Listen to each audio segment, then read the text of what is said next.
American CEOs used to swoon over China. Its vast pool of consumers has been a magnetic draw for decades.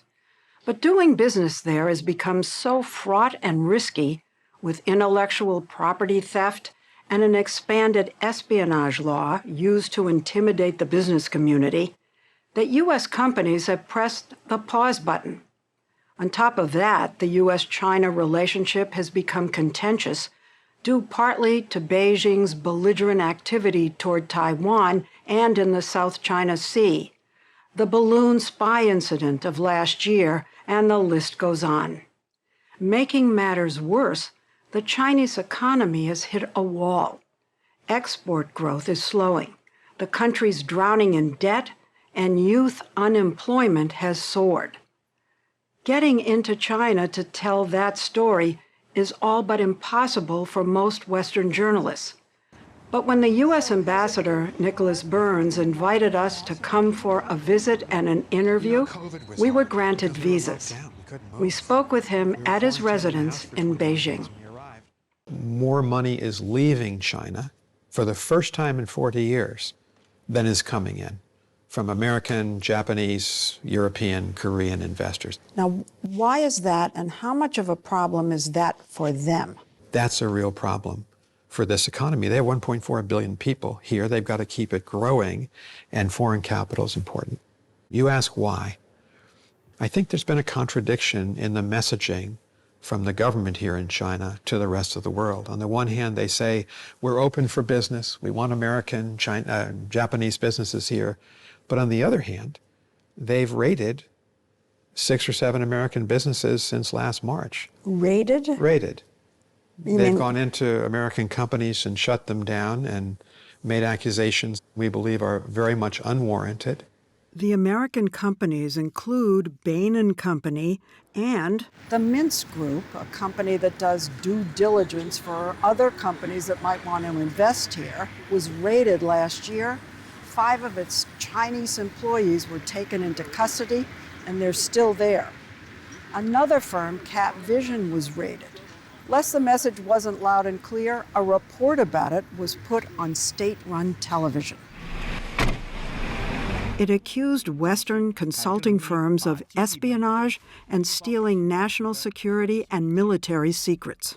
They want the investment to come back, and they're raiding American companies, yes. And they've passed an amendment to their counter-espionage law, and it's written in such a general way that it could be that American business people could be accused of espionage for engaging in practices that are perfectly legal and acceptable everywhere else in the world, collecting data to do due diligence so that you can decide whether you want to invest in a company or form a joint venture, right? What do you think the Chinese are afraid that these companies are going to find out, these due diligence companies?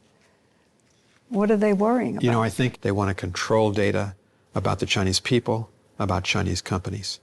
And so that, I think, is at the heart of the problem with those American companies operating in that sphere. Ambassador Burns told us that's just one of the concerns he hears about. There is still intellectual property theft from American companies here. Is every American company afraid of that? Yes. All kinds of U.S. companies began flocking to China in the early 1980s after the country opened to the West under then-leader Deng Xiaoping. And now U.S. banks operate here. Walmart has more than 300 stores across the country. Shoppers here in Shanghai can buy Levi's, browse in an Apple store, and get a caramel frappuccino. Starbucks has 6,000 stores in China, 1,000 stores in Shanghai, and they want to keep building because coffee, this was a tea culture. For hundreds of years, it's now becoming, at least with the young Chinese, a coffee culture. And they love Starbucks? They love Starbucks, and I'll buy you a cappuccino. I'll take one, thank you. Boeing's here, so is Tesla, Pfizer, Chevron, Intel.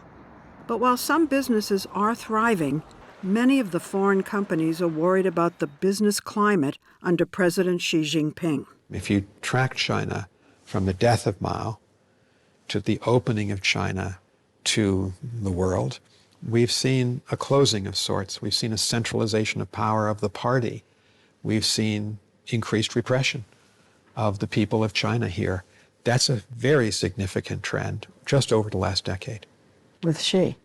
Under his leadership. Part of that trend includes President Xi's reversing many of the market reforms that unleashed China's economic miracle. They've been growing over 40 years, the fastest growth rate in recorded economic history. 8, 9, 10, 11% growth rates. They've lifted 800 million people out of poverty. But what's happening is that growth rate is slowing down. Most economists are now projecting they'll be at 2, 3, 4% growth, maybe even lower in the next decade. Can they support their society if it's that low? That's going to be difficult for them. If there was so much explosive growth, if so many people were lifted out of poverty, why is he turning away from what worked? Well, I think they've got maybe competing priorities. The government here in China certainly wants the economy to grow, but they also have a national security mindset. They want to control data.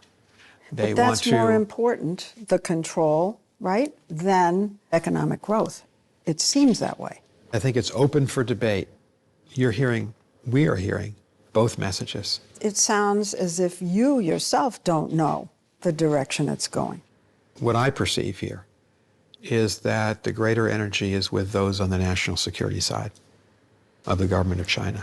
Good morning, how are you? On a train trip from Beijing to Shanghai, the ambassador pointed out that in the decades before President Xi, China powered its economy by investing in these high-speed trains, roads, factories, and skyscrapers that light up Shanghai, the financial capital of China. But under President Xi, China lost more than $120 billion worth of long-term foreign investments last year because of the weakening economy and the harsh government tactics, which have left American companies uncertain of the future there. There are a lot of American companies here. Have a lot of them just picked up and left because of this current business environment? You know, that's interesting. Not many. Not many. Not many. Why not? China is the second largest economy in the world. It's a big market. So a few American companies have left, but most have stayed. Some American companies are moving at least some of their operations to Singapore, Vietnam, Mexico. But they're not leaving China. The market's so irresistible to American business people. It's gigantic. Maybe they're not leaving, but they're not investing. They're not making major investments until they can see exactly where the government is headed. Yet, because of the 1.4 billion potential consumers, some companies, like Disney, are increasing their investment. Welcome to Shanghai Disney Resort. It recently expanded its Shanghai Disneyland that they told us is thriving. Aptar, a $9 billion company headquartered in Crystal Lake, Illinois, is another American firm bucking the trend of capital flight. President of Aptar Asia, Shangwei Gong, a Chinese-born U.S. citizen, showed us around one of their 5 manufacturing sites in China. We are manufacturing for some of the largest U.S. brands, actually U.S. consumer brands. This factory makes the packaging and dispensing devices for food, pharmaceutical, and beauty products sold in Asia. All our customers like P&G, L'Oreal, Estée Lauder, they're all here doing business. Aptar, in China for nearly 30 years, recently invested $60 million in a new factory. Shangwei Gong says even in a slowing economy, the company is doing well. American companies here, as the ambassador well knows, are pausing or cutting back on investment, but not this firm. You're expanding. Well, because we are here for the long term and we believe in the consumption power of the rising middle class.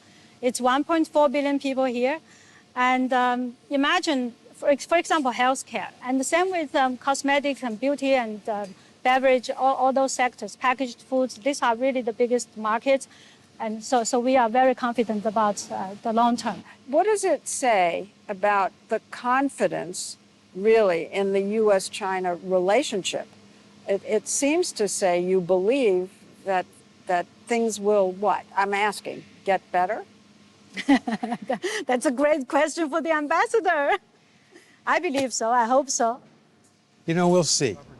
Actually, Burns says he's wary of the future, as the fundamental rivalry and mistrust between the U.S. and China is shaking the confidence of the business world and has pushed our relationship to its lowest point in half a century. Is it our most competitive relationship in the world right now?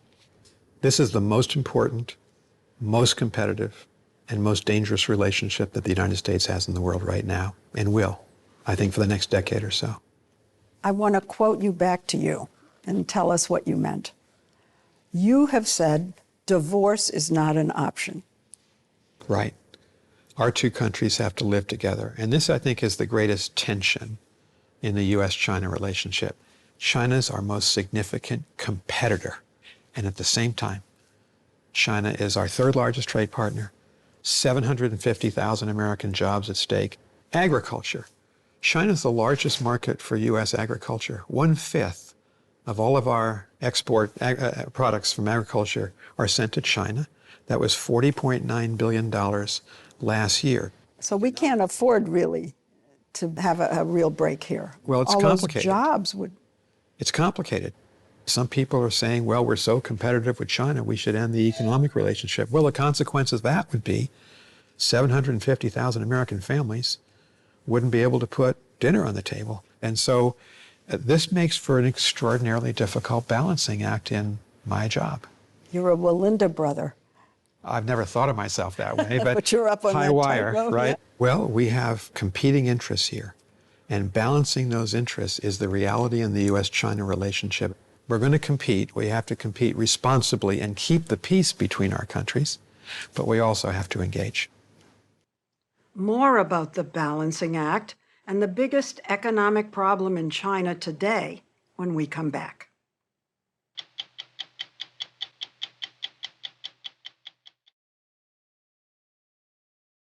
1 in every 5 people in the world is Chinese. China's population is 4 times that of the U.S., and the country is vast, 3.7 million square miles. It overlooks the Taiwan Strait, where half the world's trade flows every day, and is located about 100 miles away from Taiwan. President Xi likes to say that the East is rising, the West is declining. But economically, the U.S. is thriving compared to China. In December, Moody's, the credit rating agency, cut its outlook for China to negative. And it's facing a long-term demographic bind, a decline in the birth rate that experts say is irreversible, meaning the country is both aging and shrinking. Ambassador Nicholas Burns took us on a tour starting in Beijing. The ambassador and his wife Libby like to take early morning walks through a park near their residence.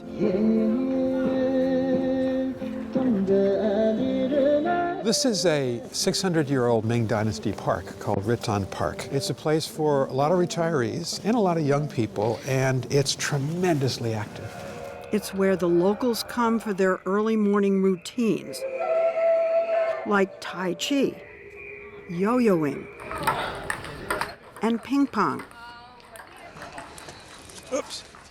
太好了，太好了。谢谢你。 You couldn't tell from these scenes that China, where the COVID pandemic began, is still emerging from the trauma of President Xi Jinping's oppressive zero-COVID policy. Burns, 68, a career diplomat who has served in both Republican and Democratic administrations, got to China at the height of the zero-COVID lockdowns and quarantines.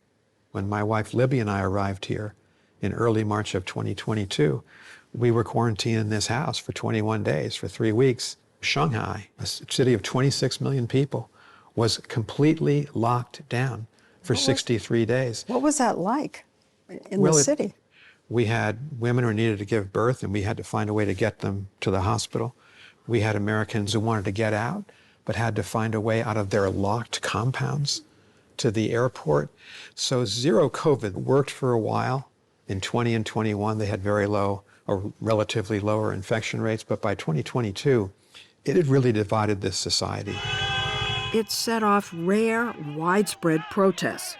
Then, in December of 2022, President Xi ended the policy abruptly. The last thing this government is going to accept here is volatility.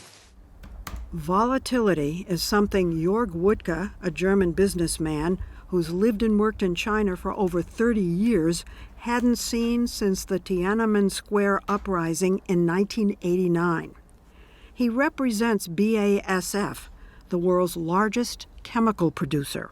You have said this is a PTSD country, post-traumatic stress disorder country. What do you mean? Well, everybody has been traumatized by the lockdowns that took place in many cities across China and the kind of messaging that came out of the leadership. It's for your own safety. And then the lockdown was lifted. Actually, it was more a capitulation from the government. The lockdown basically left, and like They a said we tsunami. were wrong, we're going to lift it? They never said they were wrong. That's not the system. They admit that they did something wrong. And then you basically, like a tsunami, COVID was rolling across the country. After they lifted it? December, January, I would say 1 billion people were infected. And certainly lots of people died. Independent analysts say that an estimated 1.4 million people died. This kind of environment really changes your attitude towards life. And in business, we thought we're going to have a comeback story, and we had a good couple of weeks, and then the economy basically has been flat since. You know, after COVID in the West, in the United States particularly, we did have a huge, quick rebound. Why didn't it happen here? Well, I think that COVID also has covered up a couple of long-term problems that China has been building up. For example, in the real estate sector. We reported on the real estate sector 10 years ago with astonishing sights like this of empty buildings in city after city across the country. This is today. Similar hollowed-out wastelands of unoccupied and unfinished apartments known as ghost cities. When I was here 10 years ago, I never expected to see these buildings still here. What was a housing bubble back then grew and finally exploded. This real estate crisis lies at the heart of China's economic decline. Has anybody counted up the number of empty units, across the whole country? Well, the whole of Germany, we have 82 million people could move in here right away. 80 to 90 million apartments are empty. 80 to 90 million Yes, apartments are empty. Right, unfinished. Over the years, Chinese banks readily loaned money to the developers as the building boom created millions of jobs and propelled China's growth. But in 2020, the government under President Xi clamped down on the rampant borrowing, causing the major developers to default on their loans and run out of money. Look at that. The facade isn't even finished. Yeah. He says they couldn't even afford to take down the cranes. In January, Evergrande, once China's largest developer, was ordered to liquidate its remaining assets. Left in the lurch are millions of Chinese citizens who bought these apartments before they were built. The developers owe their customers that paid up to the magnitude of $1 trillion. So if I did a down payment Yes. on one of these apartments, Right. will I ever see that money? No, you will not see the money. It's gone, it's vanished. It's gone, it's finished. So, it's really dramatic. 10 years ago, we were told that this was the way people put money down for their nest egg, Right. for their retirement Yes. fund. Is that still the case? The 66%, two-thirds of a family household average wealth is in apartments. That loss of wealth has depressed consumer spending and dragged down the economy. We wondered if the people blame President Xi for that or for the COVID deaths. But it was impossible for us to gauge public opinion or if it even matters. While no one from the government would give us an interview, We were able to learn, as Jörg Wuttke, who's lived here for 30 years, told us, it's not a good idea to bet against the Chinese people. What are some of the positive aspects of the economy here? They do have a strong manufacturing base still. Well, the big part is really between the ears of people, the brains of the Chinese entrepreneurs that actually made this success story happen. China is not really good in basic research, but they're fantastic in development. They're world champion in actually making products better, faster, and cheaper. Are they better? Yes, they are in some areas. Our Chinese competitors are breathing down our neck and basically drive some of us out the market. For instance, China now makes over 80% of all the solar panels in the world, dominates the wind turbine market, is poised to overtake Japan as the world's biggest exporter of cars, and more. They're the leading trade partner of twice as many countries in the world as the United States. So they have global reach. They're the leading trade partner. With over 60 countries in the world. And now, with heavy government subsidies, it is fast becoming the leader in electric vehicles. Last quarter, the car maker BYD surpassed Tesla as the best-selling EV maker in the world. Shanghai-based NIO is trying to break through with high-tech innovations. In December, the company unveiled a new battery with a driving range of 620 miles, more than 200 miles further than Tesla's top-end model. This is our nice. flagship. William Li, the CEO and founder of NIO, says its battery swap technology allows owners to swap out their depleted battery for a fully charged one in under 3 minutes. Exactly, it's 2.5 minutes. 2.5 minutes? Yes. We already installed 2,200 swap stations all around China. China is also developing a humanoid robot industry. Look at that. After lots of years, it's coming true. Alex Gu is the founder and CEO of Fourier Intelligence. Hi there. Last year, he launched the GR1, his first-generation humanoid. We can do arm, you can swing the arm. Yeah, you see? Oh, look at the fingers. Oh, my word. Can he play the piano? Yeah, future, definitely In can. the future. Also in the future, he says, the robots could provide health care for China's rapidly aging population. Maybe we can, for example, we can remote control such kind of robots to help my grandpa, for example. Yeah, I think. Yeah.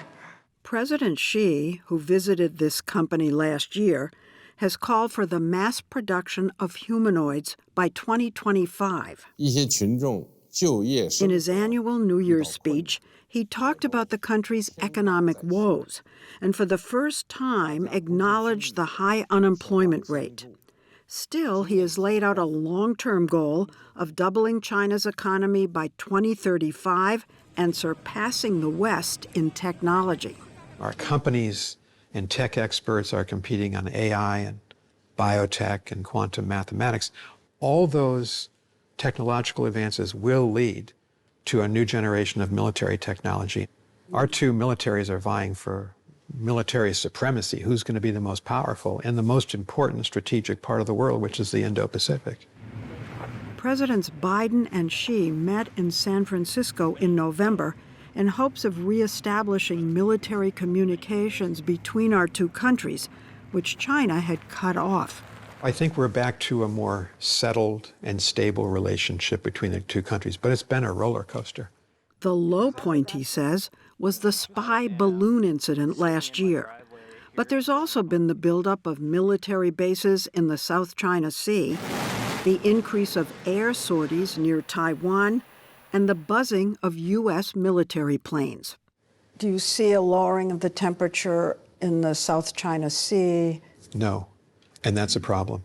You don't? And then on Taiwan, following Speaker Pelosi's visit, we've seen now for 16 months a much higher rate of Chinese both air activity and naval activity that's very intimidating, meant to intimidate. And that hasn't, the they haven't Taiwan pulled back on authorities. that. They haven't pulled back on that. And I think ultimately they want to become and overtake the United States as the dominant country globally, and we don't want that to happen. We don't want to live in a world where the Chinese are the dominant country.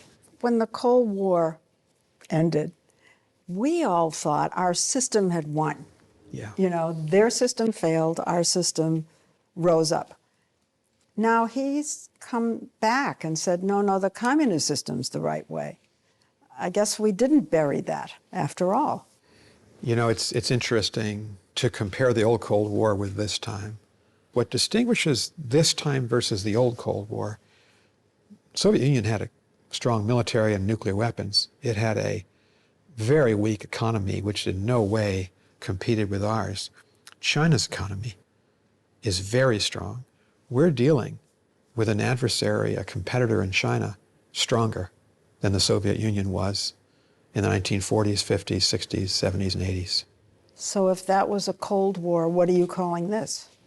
It's a competition of ideas, a battle of ideas. Our idea, America's big idea of a democratic society and human freedom versus China's idea that a communist state is stronger than a democracy. We don't believe that.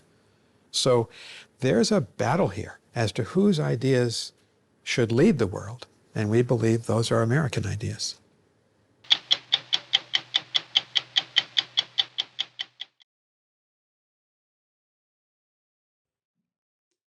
The United States Navy helped secure victory in 2 world wars and the Cold War. Today, the Navy remains a formidable fighting force, but even officers within the service have questioned its readiness. While the U.S. spent 20 years fighting land wars in Iraq and Afghanistan, the Pentagon watched China, its greatest geopolitical rival of the 21st century, build the largest navy in the world. China has threatened to use that navy to invade Taiwan, an important American ally. As tensions with China continue to rise, we wanted to know more about the current state of the U.S. Navy and how it's trying to deter China while preparing for the possibility of war. The Navy's always on alert. 1/3 of the Navy is always deployed and operating at all times. The Navy's mustering right now about 300 ships, and there are about 100 ships at sea right now all around the globe. Admiral Samuel Paparo commands the U.S. Pacific Fleet, whose 200 ships and 150,000 sailors and civilians make up 60% of the entire U.S. Navy.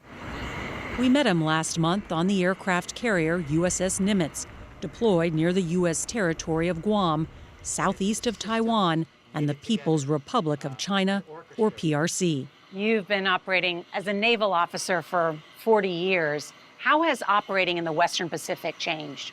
In the early 2000s, the PRC Navy mustered about 37 vessels. Today, they're mustering 350 vessels. This month, China's new foreign minister, Qin Gang, delivered a stern warning to the U.S. He said that if Washington does not change course in its stance towards China, conflict and confrontation is inevitable. This past August, when then Speaker of the House Nancy Pelosi became the most senior U.S. political figure to visit Taiwan in 25 years, China called it a blatant provocation.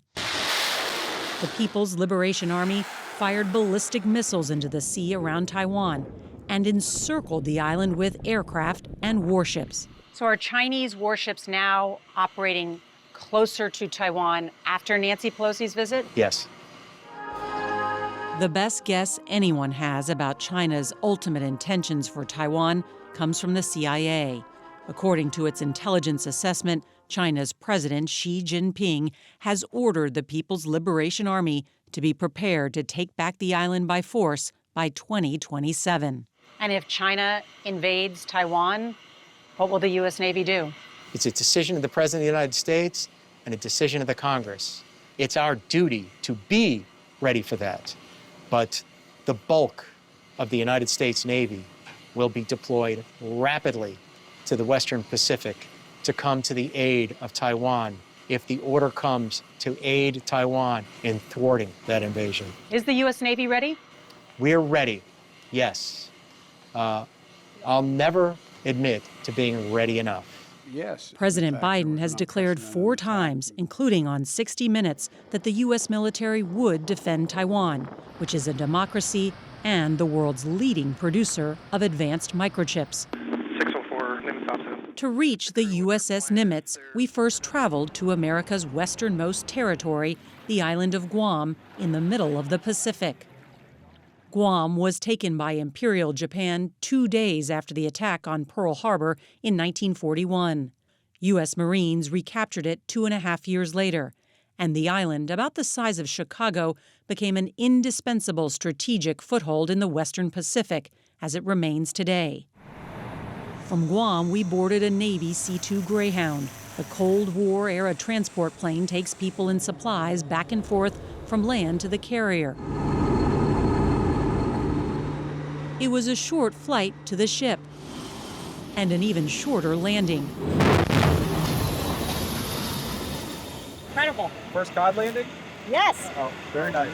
Certain operations. Before Admiral Paparo rose to lead the Pacific Fleet, he flew jets and graduated from the school known as Top Gun. When you talk about ships, what's the most powerful in the U.S. Navy? It's an aircraft carrier, and its air wing is capable of 150 strike or air-to-air sorties per day, with, at its surge levels, the ability to deliver 900 precision-guided munitions every day and reloadable every night. So even though China now has the largest navy in the world, they don't have anything like this in terms of aircraft carriers. They do not, but they're working towards it.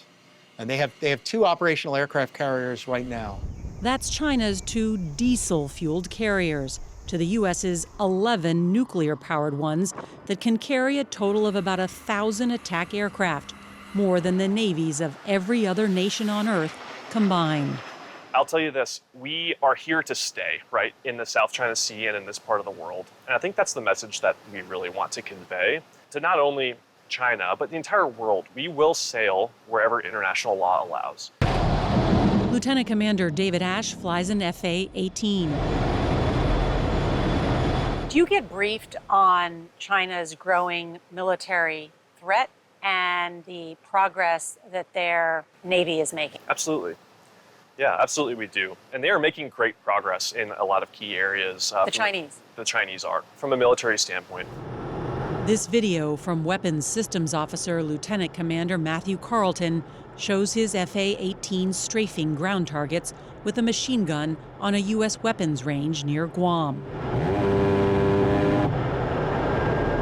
The pilots on the Nimitz also conduct air-to-air combat, or dogfighting drills, daily. How aggressive has China become in the air? Aggressive. And just some examples include unsafe, unprofessional intercepts where they move within single digits of feet of other aircraft, flashing the weapons that they have on board to the aircrew of the other aircraft, operating in international airspace, maneuvering their aircraft in such a way that denies the ability to turn in one direction. If they're safe and professional, then there's no problem. Everybody has the right to fly and sail wherever international law dictates. But the Chinese are pushing that. They are pushing it. China's increasingly aggressive moves in the Western Pacific, encroaching on territory, illegal fishing, and building bases in the middle of the South China Sea have pushed nations like Japan and the Philippines to forge closer military ties to the U.S. And this past week, Britain, the U.S., and Australia signed a landmark deal to jointly develop nuclear-powered attack submarines to patrol the Pacific. This is how China and Taiwan appear on most maps. This is how the Chinese Communist Party sees the Western Pacific, including the South and East China Seas from Beijing.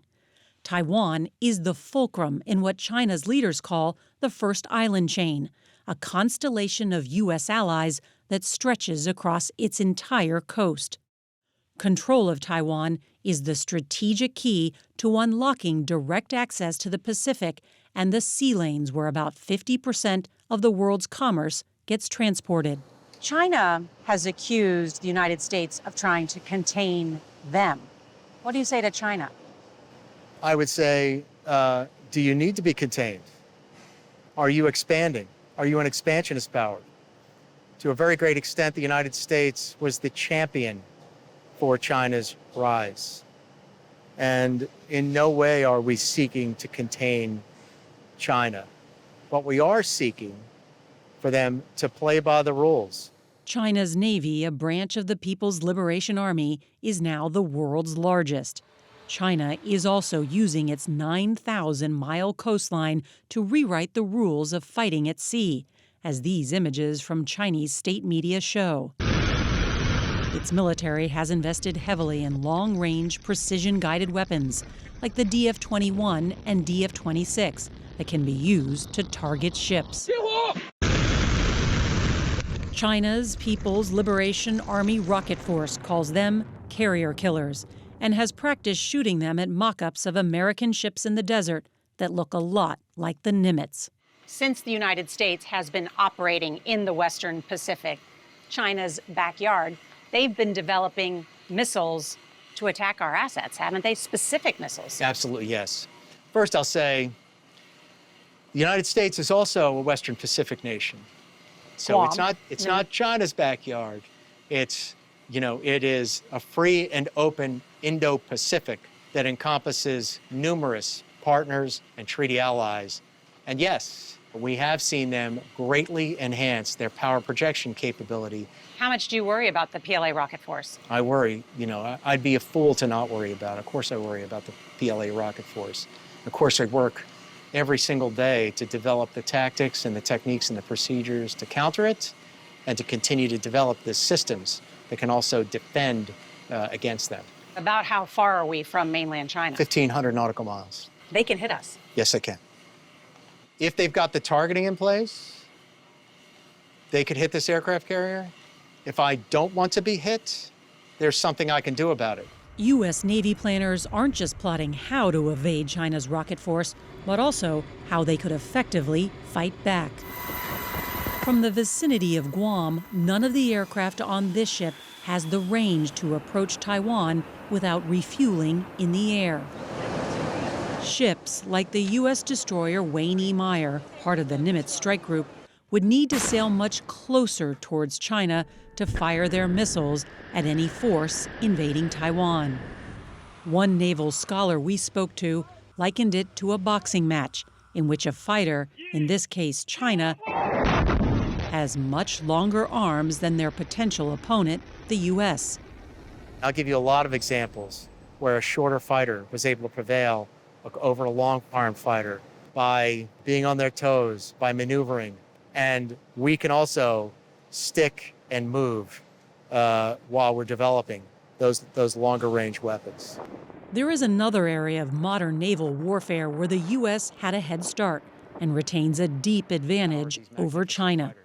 I just noticed out of the corner of my eye. This is a 688 class, a Los Angeles class attack submarine. This is the most capable submarine on the planet, with the exception of the Virginia class, our newer class of submarines. The exact number is classified, but our best estimate is that there are about a dozen nuclear-powered fast attack submarines patrolling the Pacific at any time.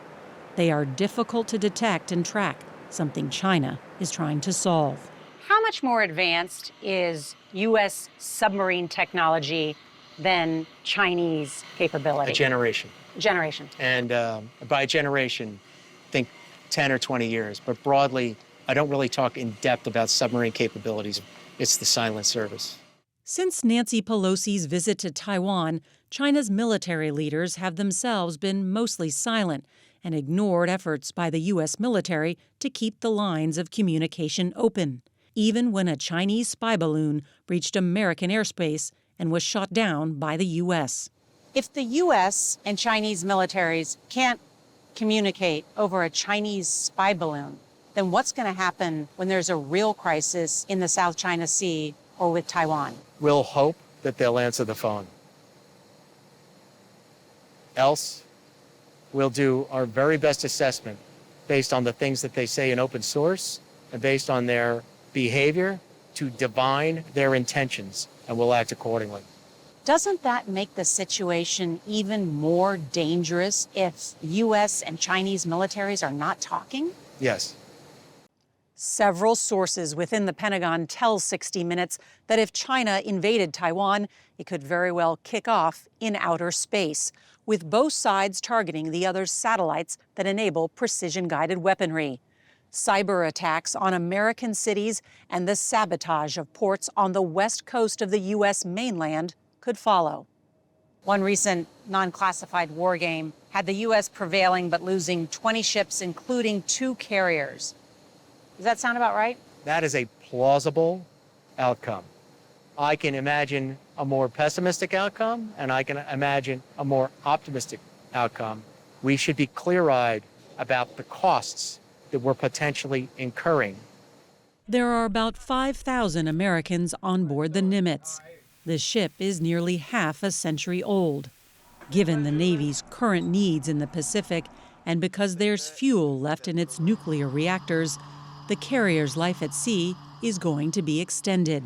Is it your hope that the power of the U.S. Navy, the force posture of the U.S. Navy, will deter a Chinese invasion of Taiwan? It's not my hope, it's my duty, in conjunction with allies and partners, to deliver intolerable costs to anybody that would upend the order in violation of the nation's security or in violation of the nation's interests. The saying, which is si pacem para bellum, which is if you want peace, prepare for war. As China's President Xi prepares for a state visit in Russia tomorrow to strengthen that alliance, we look at critical questions about the state of the U.S. Navy and its readiness when we come back.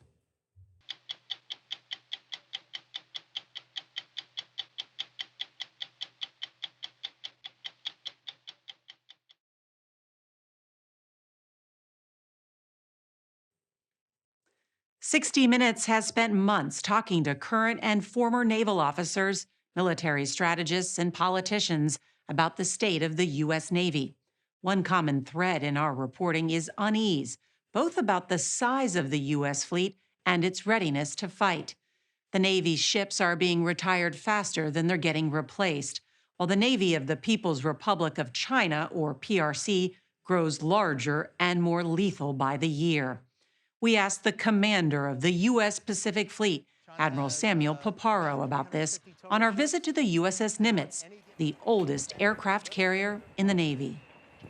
We call it the decade of concern. We've seen a tenfold increase in the size of the PRC Navy. Technically speaking, the Chinese now have the largest Navy in the world in terms of number of ships, correct? Yes. Do the numbers matter? Yes. As the saying goes, quantity has a quality all its own. At some point, are they going to reach numbers that we can't prevail over?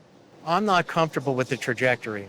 If you look at a map of the Indo-Pacific, one thing becomes clear. There's a lot of water on that map. And so ours has to be a maritime strategy. Republican Mike Gallagher and Democrat Elaine Luria served together on the House Armed Services Committee in the last Congress. What is it about the U.S. Navy that has allowed the two of you to find common cause? I think we share a sense of the urgency of the moment. We see increasing threats from China in particular in the Indo-Pacific. We feel like we're not moving fast enough to build a bigger Navy. Congressman Gallagher is a Marine veteran who represents Green Bay, Wisconsin. He chairs the new House Committee on China.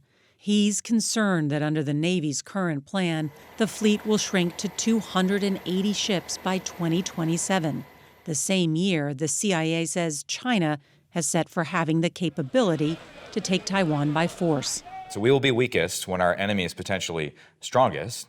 China's increased rhetoric and potential aggression against Taiwan, we're going to have to be ready to respond today with the forces we have today. Former Congresswoman Elaine Luria represented Virginia Beach until this past January.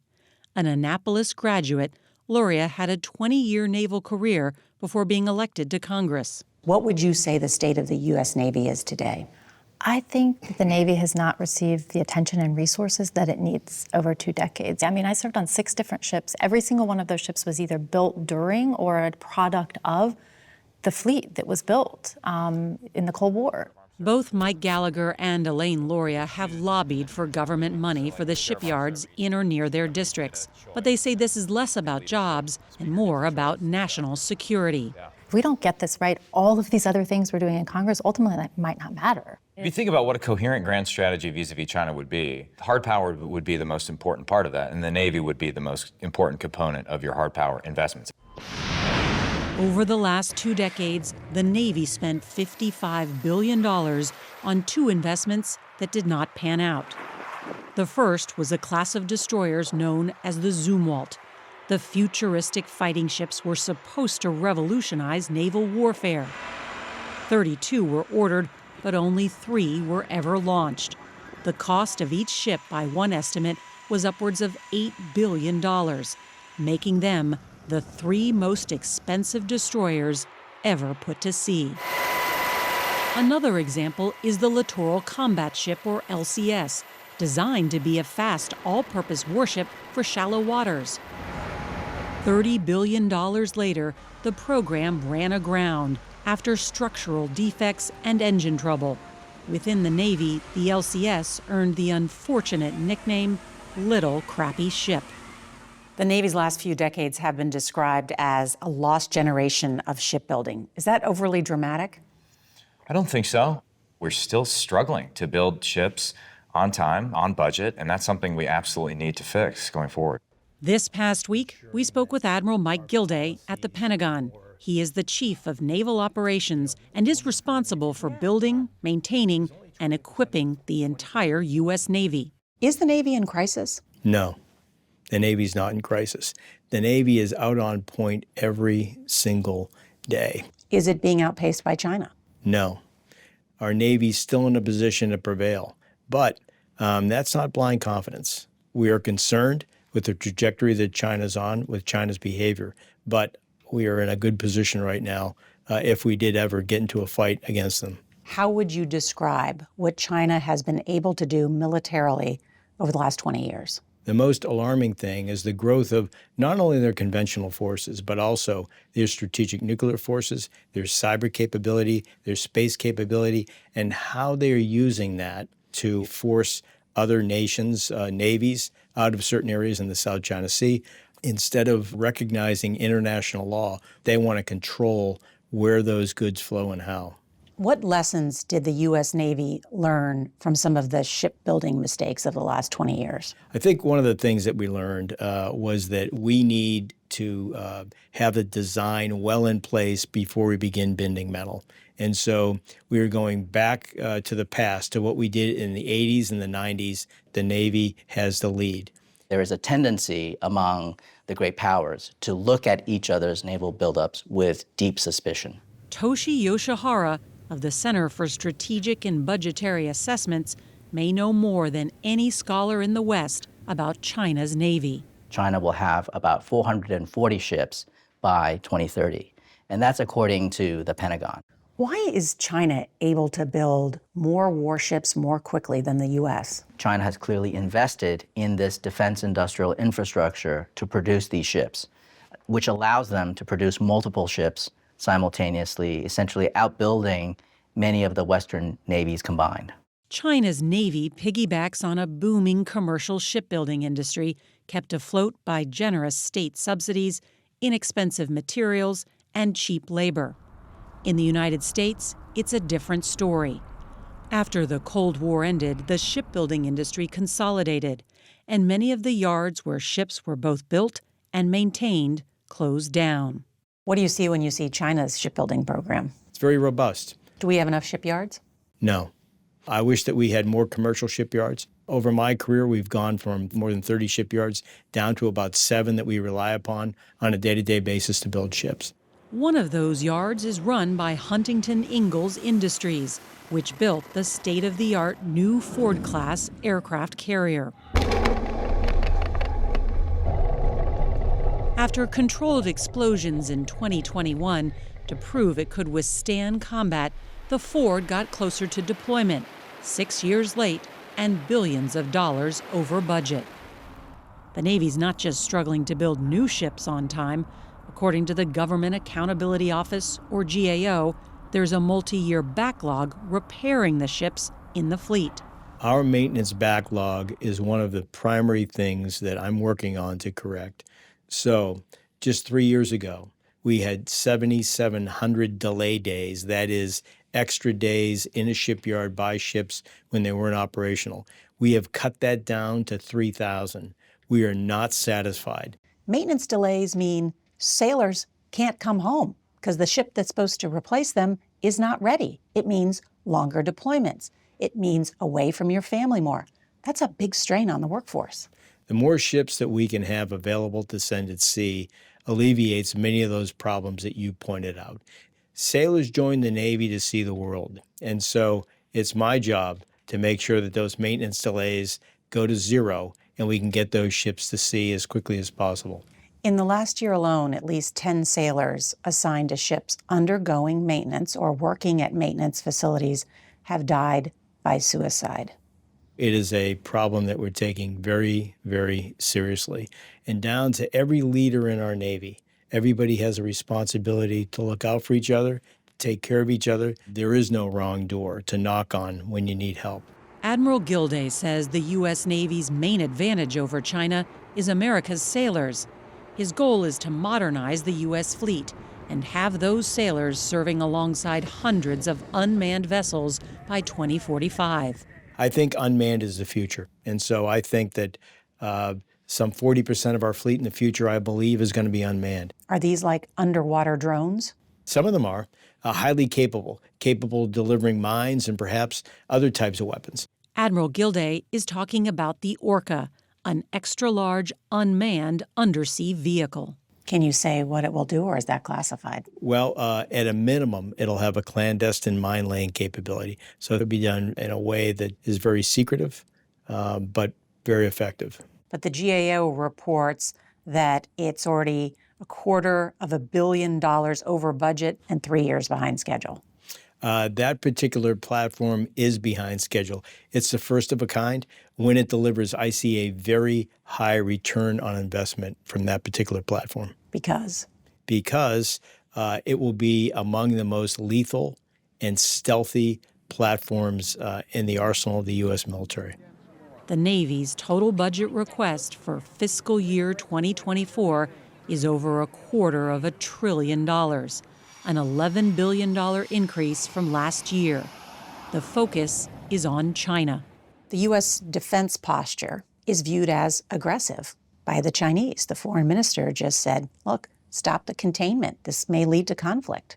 Perhaps the Chinese minister doesn't like the fact that the U.S. Navy is operating in collaboration with dozens of navies around the world to ensure that the maritime commons remains free and open for all nations. The Chinese want to dictate those terms, and so they don't like our presence. But our presence is not intended to be provocative. It's intended to assure and to reassure allies and partners around the world that those sea lanes do remain open. The global economy literally floats on seawater.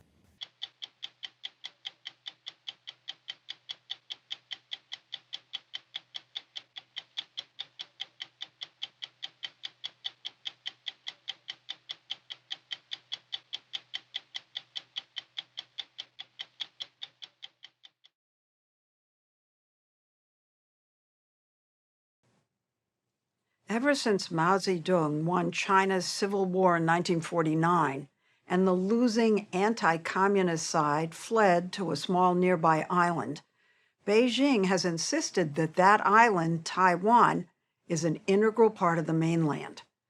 The U.S. has walked a tightrope, respecting that one China policy, but maintaining a special relationship with Taiwan, today a progressive, thriving democracy.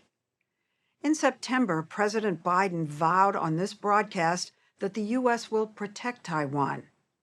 This past week, the Taiwanese government said China aims to normalize its military pressure on the island that escalated after House Speaker Nancy Pelosi visited in August with its largest military drill ever.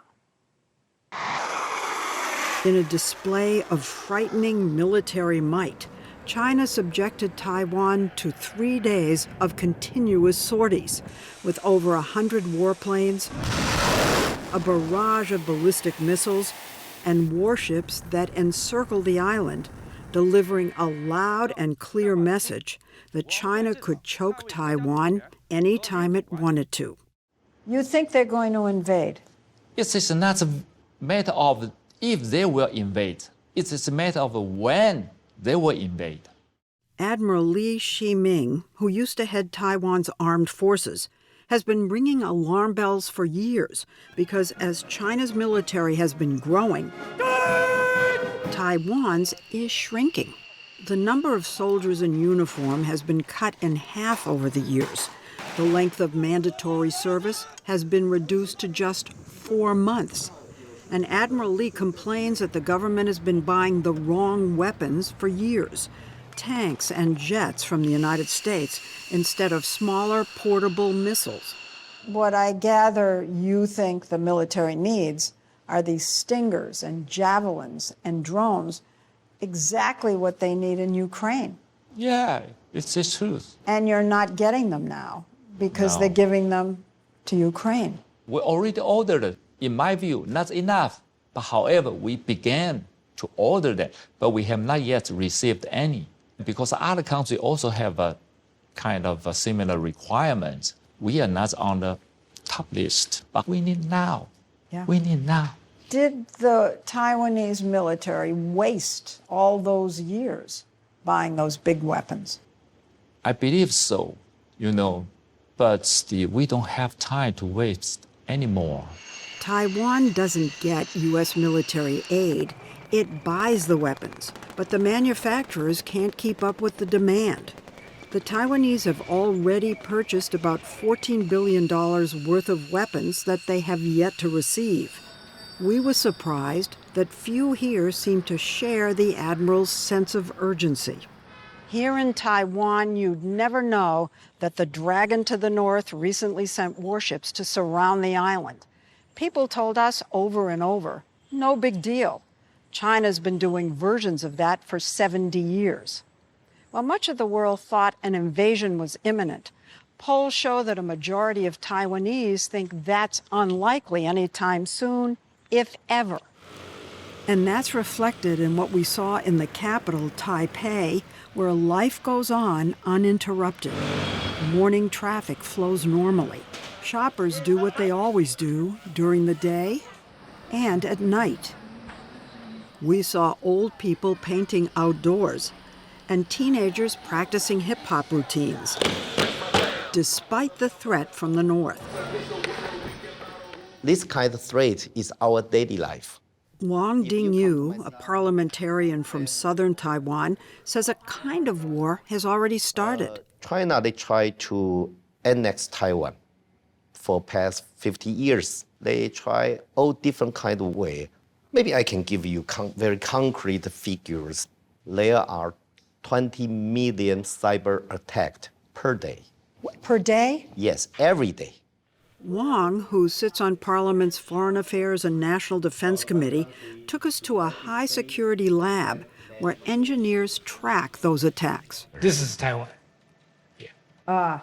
A small island, but we are proud of it. The map shows the attacks from China in real time as they hit Taiwan. And it's so close to China. Yeah, unfortunately. So is China hoping to defeat Taiwan without firing a single shot? They dream like that. They dream. They desperately dream like that. He says on top of cyber warfare, they're trying to sabotage Taiwan's thriving economy and intimidate politically powerful groups like the farmers and fishermen in Wang's home district of Tainan, who've been hit especially hard with a series of export bans. When Speaker Pelosi was here, yes, China, we're told, banned 1,000 products, Taiwanese products, a lot from your region down here. It do hurt, do damage some individual business. Like the fish industry. Is there any grouper here? 90% of grouper exports went to China last year. But suddenly in June, Beijing banned Taiwan's grouper, devastating the fishermen. Boxes and boxes of fish piled up. China also went after pineapples, crushing farmers like this young couple. It devastated us. our pineapples got stuck in Taiwan, and we lost $60,000 US. And I understand the ban was sudden like that. No warning. No warning. The government fought back with a Freedom Pineapple campaign to entice everyone to buy and eat a lot of pineapples. Oh my God, they're so sweet. Our housewives, they have a voice. Let's eat pineapple on our dining tables. Everybody's eating military, their lunch, their dinner provide pineapples. We found a fairly prosperous country, a leading exporter of bicycles and other sports gear. This tiny island is a tech giant in agriculture innovation and, above all, in semiconductors. Taiwan is practically the world's only source of the thinnest microchips, manufactured almost exclusively by one company, TSMC. China relies on these, as does the rest of the world, for things like iPhones, advanced computers, and car components. 91-year-old Morris Chang, TSMC's founder, explains why a lot of people here think the chips protect them from Xi Jinping's attacking. I've heard this expression, silicon shield or chip shield, talking about your company. Well, it means that perhaps because our company provides a lot of chips to the world, maybe somebody will refrain from attacking it. If that person's priority is for economic well-being, I think they will refrain from attacking. What if the priority is to come here and nationalize your company within, one China? If there's a war, I mean, it will be destroyed. Everything will be destroyed. China say, some of their Chinese communists say, let's invade Taiwan and occupy TSMC, make it become party-owned company. Yeah. Then we will be superpower. United States and Japan and Europe, we don't supply them chip. They will follow Chinese orders. But that's naive. Why is that naive? Not only a chip company, even a sausage company, you need a recipe. You need human capitals. You need to know how to manufacture that kind of products. If there is reunification, what would happen to you? Die. Die? Yeah. If they annex Taiwan, people like me, a lot, will be perished. Beijing has sanctioned Wang Dingyu personally for being outspokenly pro-Taiwan's independence. He passionately defends the country's progressive democracy. We saw campaign billboards everywhere, validating the island's commitment to clean elections and freedom of speech. Beijing has promised that if there were reunification, Taiwan could maintain many of its freedoms. And yet, in 2019, China broke a similar promise to Hong Kong. Protests led to beatings, arrests, and stripping of democratic rights. It hit home in Taiwan and led to President Tsai Ing-wen, leader of the aggressively anti-reunification party, winning re-election in a landslide. We are firmly resolved to defend our freedom, democracy, and way of life. Given what happened in Hong Kong and the recent military escalation, we were curious why the people are so stoic. Asked if they're in denial or apathetic, a Taiwanese writer said it's kind of like global warming. You know it's there and it's going to get worse. But mostly people go about their lives. What can one individual really do? But then the Taiwanese watched the Ukrainians stand up to the Russians. It so inspired Jack Yao, a young Taipei coffee vendor, that he went there to help the fight. Did you go because you're Taiwanese? Yeah, because what's the connection? It's just like the Ukraine situation and our situation is very like. They also have a big neighbors, and it was the communists, and we have to face the Chinese communists, and they want to take us. They always want to take us. Was it in your mind that if you go to fight for Ukraine, other people will come here and fight for Taiwan. Yeah. What the Ukrainians have done is raising a question here in Taiwan. If that small democracy can stand up to its menacing neighbor, why can't we? You see civil defense classes sprouting up, like this one on how to identify Chinese fake news during an attack, and this night class in the park on how to operate two-way radios in Morse code in case the internet is knocked out. We want our students to be able to apply a tourniquet within 30 seconds. Enoch Wu, a former Special Forces soldier, is running training workshops in how to treat bullet and shrapnel wounds and conducts search and rescue.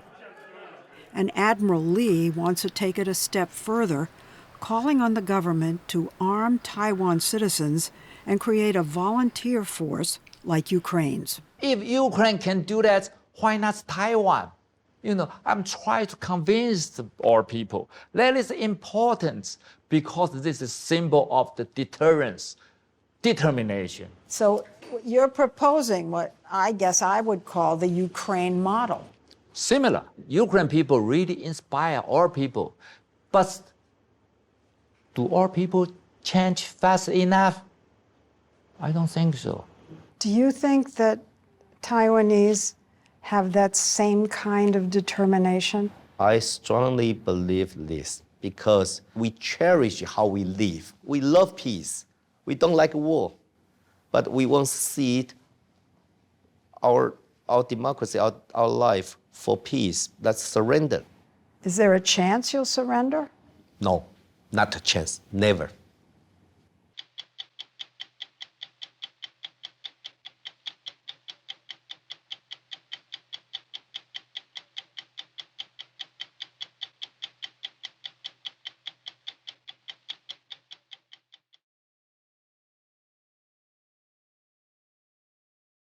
Hong Kong is famous for its freewheeling capitalism. After 150 years as a British colony, the city returned to Chinese control in 1997. China promised Hong Kong partial autonomy for 50 years, with an independent legal system and freedom of speech guaranteed. But many Hong Kongers believe the Chinese government is now chipping away at those limited freedoms, so they're demanding full democracy, the right to elect their own leaders without interference from Beijing. Who are the protesters and what are their chances of success? To find out, we went to Hong Kong. But to understand what's going on there, you have to start here. In Beijing on October 1st, they threw a carefully choreographed birthday party for the Chinese regime. It's been 70 years since the communists took power. The show of strength and stability by a rising superpower was also a warning to Hong Kong. Pandas in Beijing, pandemonium in Hong Kong. 1,200 miles south, people were in no mood to celebrate. Hong Kongers are demanding unfettered democracy for their city of 7 million people. Many wear face masks to hide their identity from the police. On the 70th anniversary, the march started peacefully, as they normally do. You're right at the front. Yes, always. At 71, Jimmy Lai has lived the Hong Kong dream. Born in mainland China, he fled the communists when he was 12 years old. He went from rags to riches, from a worker in a textile factory to a billionaire with a chain of fashion stores. And then this. In 1989, when Chinese tanks massacred students in Beijing's Tiananmen Square, he got involved in politics, starting a media company in Hong Kong that isn't afraid to criticize the Chinese government. I like to participate in delivering information because I think information is freedom. He told us Hong Kongers are demanding real democracy and are fighting to hold on to their basic human rights. The intention of the Chinese government taking away our freedom is so obvious that We know if we don't fight, we will lose everything. What do you mean lose everything? Well, when you lose the freedom, you lose everything. What do you have? I mean, you have a wonderful city, prosperity. That's what Chinese think, that they think that we just have a body, we don't have a soul.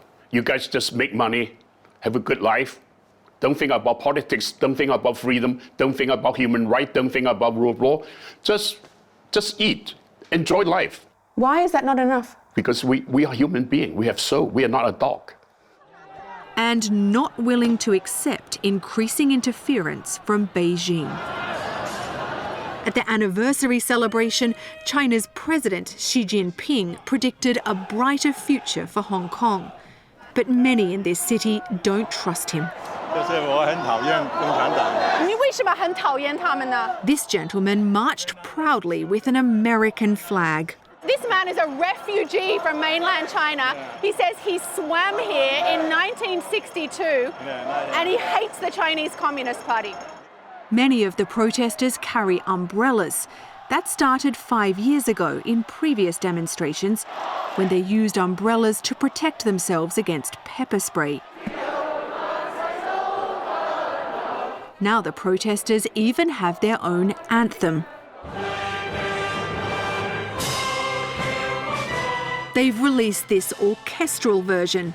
May freedom reign, go the lyrics. Glory be to thee, Hong Kong.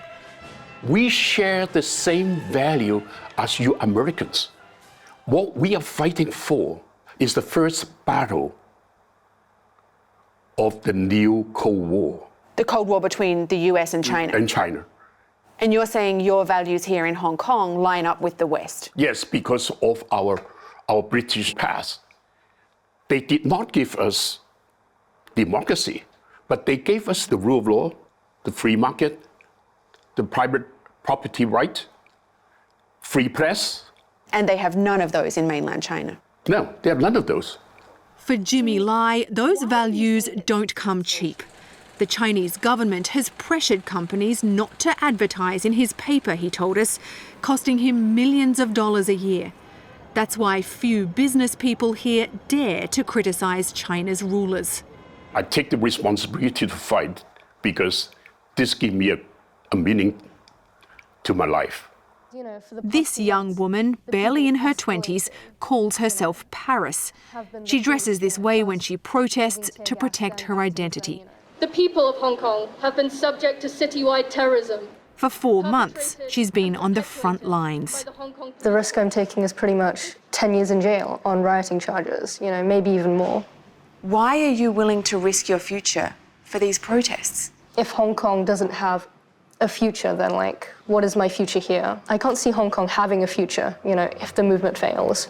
Are you and other protesters willing to risk death? No, I'm not willing to die, but, I accept that it's a possibility. I think Hong Kong is at a point where things can't turn back. Things can only escalate from here. The protesters and the police blame each other for the escalation. Police say the protesters keep attacking them. Protesters say the police keep overreacting, beating them when they're already down. When this group set upon police with metal rods, an officer shot one in the chest at point-blank range. He survived, becoming one of more than 1,000 protesters to be treated in hospitals. 2,000 have been arrested. I think it's difficult when all we have are umbrellas and police have many weapons at their disposal. You don't only have umbrellas. We saw protesters who were throwing petrol bombs. And we've seen... Yeah, Molotov cocktails. I would say that the police have pushed us into doing this. We watched protesters empty a suitcase full of Molotov cocktails and set fire to a subway station. The Beijing government uses scenes like this to paint the protesters as rioters, paid off by foreign agents. The protesters say they won't leave the streets until their demands are met. But the Hong Kong authorities don't want to give in. This is a stalemate, and it's only the Chinese government in Beijing that can break it. China has quietly doubled the size of its Hong Kong garrison in recent weeks. This video seems to be a thinly veiled threat about what Chinese troops might do. Bernard Chan is a Hong Kong delegate to China's rubber stamp legislature. You wrote that Beijing sees this as a national security threat. Why is what happens in Hong Kong a national security threat for China? Well, you look at some of the slogans that used by the protesters. They say the liberate Hong Kong, revolution of our times. And then, we have protesters, carrying flags of the United States, of UK and so on. How is that a threat to a superpower like China?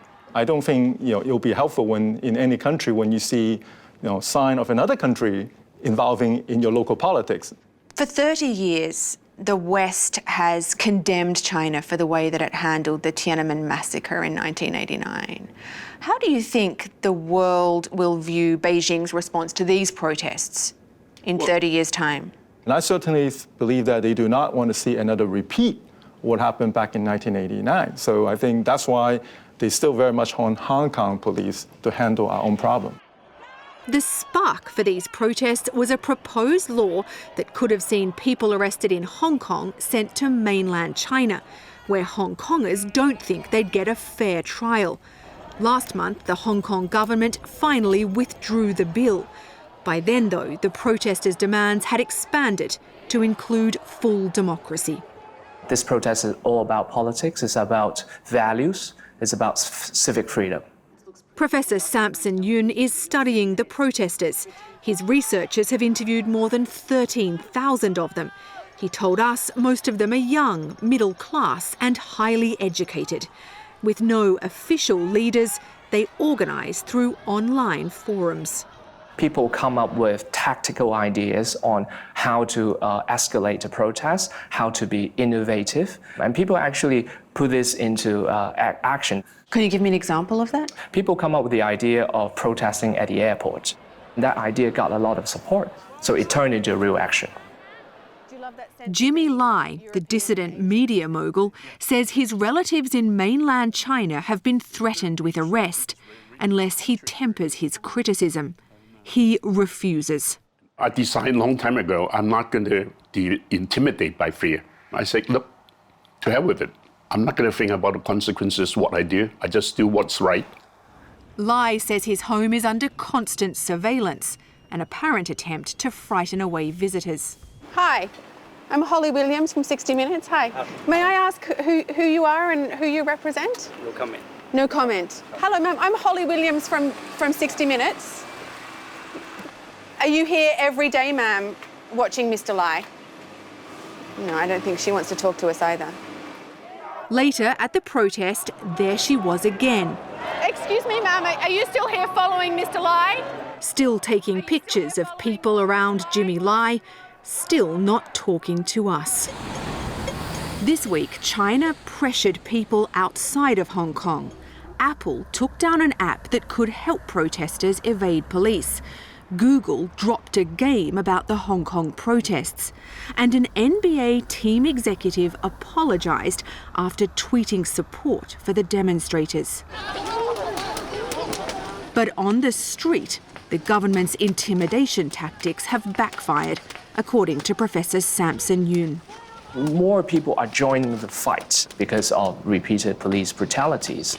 Even the peaceful protesters think that perhaps violence is necessary.